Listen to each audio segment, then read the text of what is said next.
ఈ చర్చను కొనసాగించవలసిందిగా శ్రీ పాపారావు గారు అనలిస్ట్ని కోరుతున్నాను.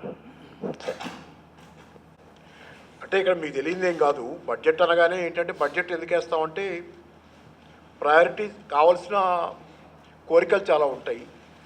అన్ని కోరికలు ఒకే సంవత్సరంలో తీరవు కాబట్టి ప్రయారిటీస్ ప్రకారం చేసుకుంటా పోదామనే దాని మీద ఉన్న ఆ సంవత్సర కాలంలో అందుబాటులో ఉన్న నిధులని ఎలా వాడుకోవాలనే దానికోసం ప్రయారిటీస్ డిసైడ్ చేసుకోవడం కోసం బడ్జెట్ వేసుకుంటాం.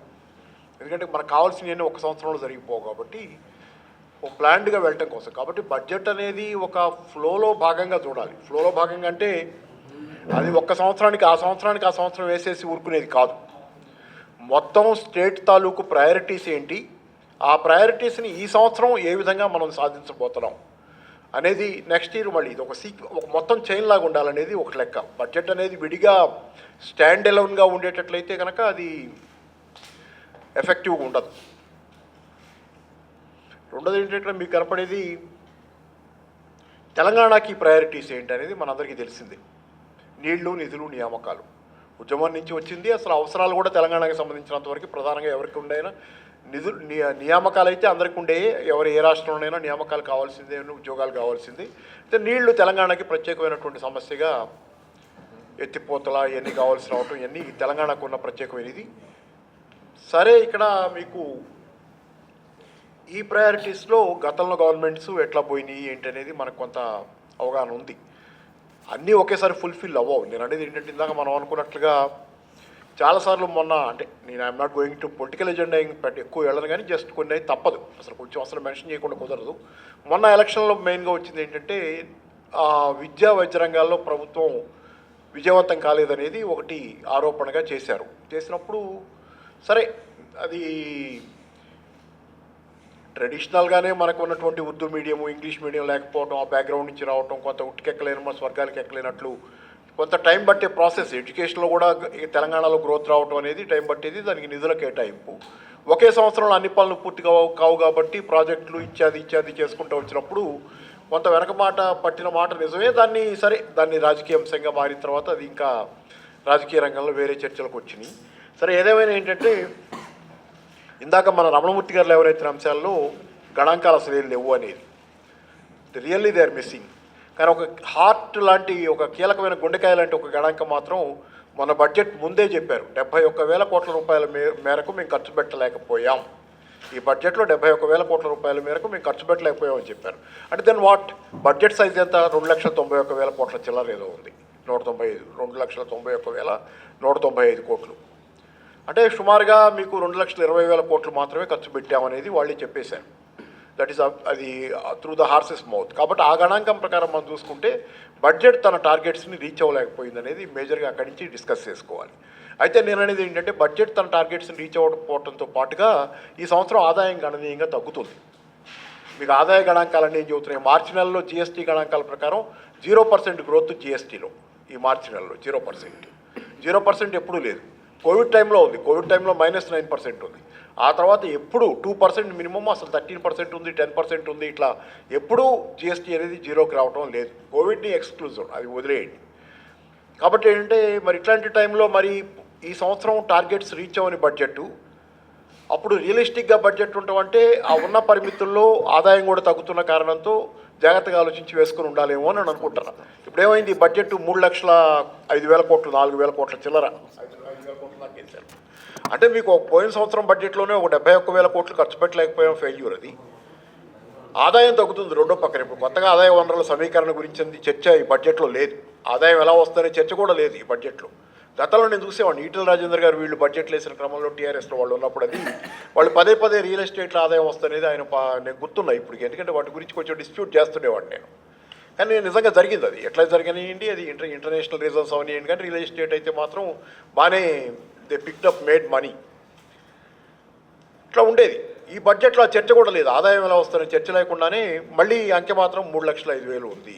అది కొంత ఐ డౌట్.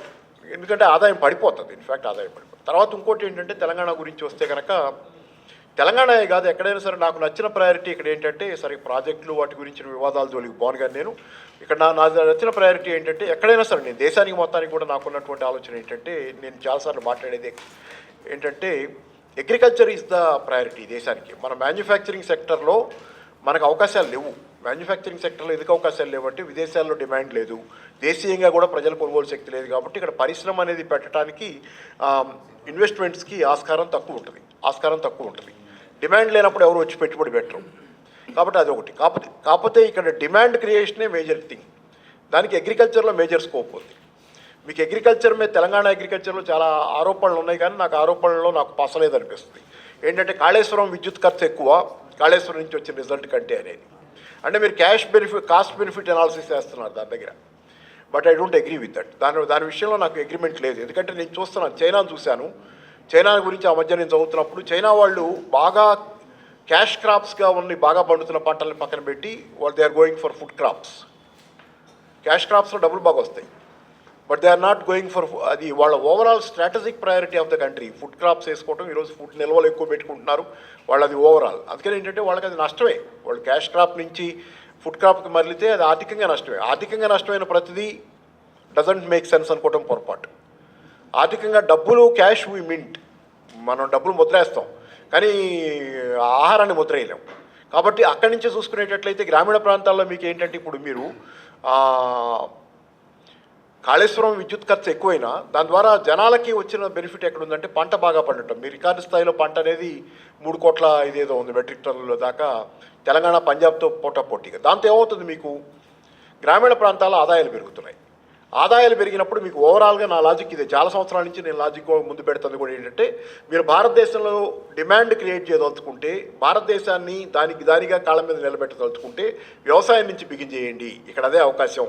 ఆ తెలంగాణ కూడా అదే జరిగింది. మీ గ్రామీణ ప్రాంతాల్లో ఒక అగ్రికల్చరల్ రెవల్యూషనే జరిగింది, ఒక గ్రీన్ రెవల్యూషన్ ఇన్ తెలంగాణ. దానివల్ల ఏమైంది, విపరీతమైన పంట రావడంతో గ్రామీణ ప్రాంత ఆదాయాలు పెరిగినాయి. దానితోడు రైతు బంధు ఇట్లాంటివి ఉండటం, లాట్ ఆఫ్ క్యాష్ ట్రాన్స్ఫర్ జరగడంతో గ్రామీణ ప్రాంతాల్లో ప్రజల చేతిలో ఆదాయం ఉంది. దాంతో మీకు గ్రామీణ ప్రాంతాల్లో కొనుగోలు శక్తి పెరిగింది. అది అంతటితో ఆగదు. మీకేమవుద్ది, ఒక చిన్న ఉదాహరణ చెబుతా. 15 ఏళ్ల క్రితం నాకు గుర్తు, మంచి ఉదాహరణ కాబట్టి అదే చెబుతున్నా. పసుపు పంట నిజామాబాద్ జిల్లా ఆర్మూర్ ఏరియాలో విపరీతంగా పండింది. 15-16 ఏళ్ళ క్రితం 2005-6 ప్రాంతాల్లో, ఇప్పుడు 7 ప్రాంతాల్లో పసుపు పంట బాగా పండితే ఏమైందంటే, ఆ సంవత్సరం రికార్డు ధర కూడా పలికింది. పసుపు బంపర్ క్రాప్ వచ్చింది, ధర రికార్డు పలికింది. దాంతో ఆ ఏరియాలో చాలామంది రైతులు ఆర్మూర్ ఏరియాలో ఇళ్ళు కట్టుకున్నారు. డబ్బులు బాగా వచ్చినాయి, పుష్కలంగా డబ్బులు వచ్చినాయి. ఇళ్ళు కట్టుకున్నారు, కార్లు కొనుక్కున్నారు, బైకులు కొనుక్కున్నారు, గృహోపకరణాలు కొనుక్కున్నారు. ఇక్కడ మీరు గమనించాల్సిన సింపుల్ లాజిక్ ఏంటంటే, గ్రామీణ ప్రాంతాల్లో రైతు కనుక లాభసాటిగా జీవితం గలపగలిగితే, అతని చేతిలో డబ్బులుంటే, అతను కట్టిన ఇళ్ళు తాలూకు సిమెంటు స్టీలు నగర ప్రాంతాల నుంచి వస్తాయి. అంటే నగర ప్రాంతాల్లో పరిశ్రమల అభివృద్ధికి గ్రామీణ ప్రాంతాల్లో డిమాండ్ కల్పించుకుంటాం మనం. ఆటోమేటిక్గా దానివల్ల నగర ప్రాంతాల్లో ఉపాధి కల్పన జరుగుద్ది. అతను కొన్నటువంటి కార్లు బైకులు నగర ప్రాంతాల నుంచి వస్తాయి. అంటే నగర ప్రాంత పరిశ్రమలకు అదొక ఊతం. మళ్ళీ అతను కొన్నటువంటి గృహోపకరణాలు, టీవీలో, ఫ్రిడ్జ్లో నగర ప్రాంతాల నుంచి వస్తాయి. కాబట్టి గ్రామీణ ప్రాంతాల్లో కనుక మీరు కొనుగోలు శక్తి పెంచగలిగితే ఆటోమేటిక్గా దాని స్పిల్ ఓవర్ ఎఫెక్ట్ నగర ప్రాంతాల్లో ఎంప్లాయ్మెంట్కి వస్తుంది. తెలంగాణలో జరిగింది కూడా అది.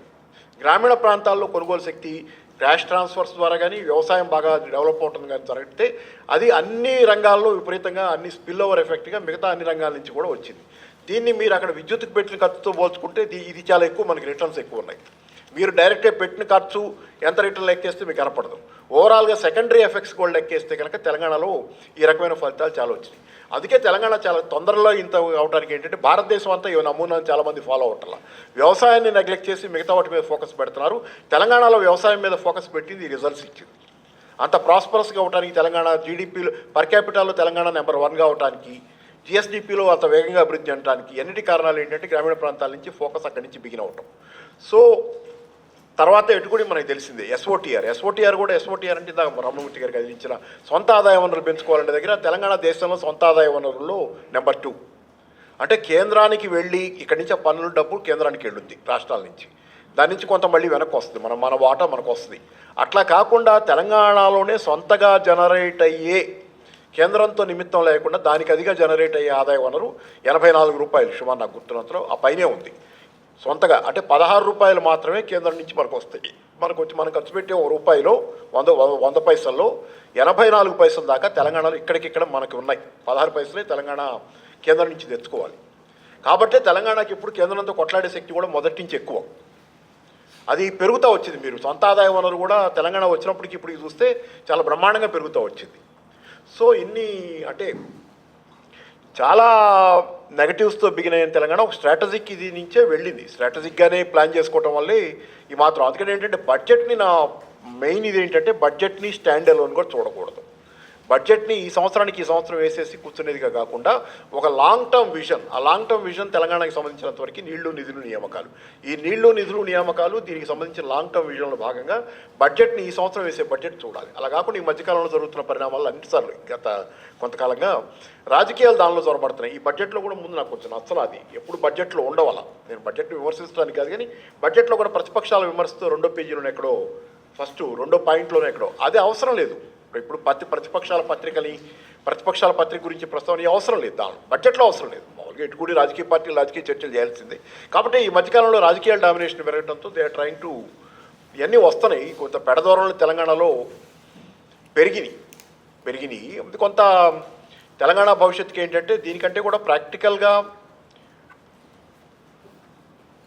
తెలంగాణ అభివృద్ధి కోసం మిగతా రాజకీయ అధికారం కోసం ఎట్లా కొట్లాడుకున్నా తెలంగాణ సమస్యలకు సంబంధించినంత వరకు కొన్ని బేసిక్ మినిమం అండర్స్టాండింగ్ ఒకటి కామన్ మినిమం ప్రోగ్రామ్ లాగా అన్ని పక్షాల మధ్యలో కూడా కామన్ మినిమంగా ఎవరున్నా ఈ కామన్ మినిమం పనులు చేస్తాం, ఈ మినిమం చేస్తాం. ఆ పైన మనం కొట్లాడుకునేది ఇది అనేది కాకుండా తెలంగాణ కోసం ఈ మినిమం కామన్ బేస్ మీద నిలబడి ఉంటాం మేమంతా అనేది ఒకటి జనరల్గా అవసరం. అది ఒక అగ్రిమెంట్ కూడా అవసరం. ఇట్లాంటి ప్లాట్ఫామ్స్ ఇప్పుడు అద్దకి దయాకర్ ఉన్నారు ఇక్కడ కాంగ్రెస్, ఇట్లాంటి మన సార్ ఉన్నారు దేవిప్రసాద్ గారు టీఆర్ఎస్, వినోద్ గారు, ఏదైనా ఏంటంటే రకరకాల రాజకీయ పక్షాలు ఉన్నాయి, అన్ని పక్షాలు ఉన్నాయి దరిదాపుగా.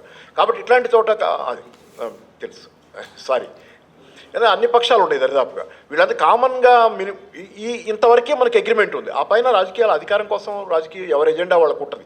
కానీ తెలంగాణకి సంబంధించినంత వరకు ఒక ఉమ్మడి కార్యక్రమం ఇవాల్వ్ చేయడంలో పాత్ర బేసిక్స్ ఏ ఉండాలి. తెలంగాణ నీళ్లు నిధులు నియామకాల చుట్టూ బేసిక్స్గా దాన్ని పిల్లర్గా పెట్టుకొని దాన్ని కేంద్ర బిందువుగా పెట్టుకొని దానికి సంబంధించిన మినిమం ప్రోగ్రామ్ అనేది ఒకటి పార్టీల మధ్య ఒకటి ఉండాలి. ఆ పైనే రాజకీయాలు ఉండాలని అనుకుంటున్నాను. Thank you.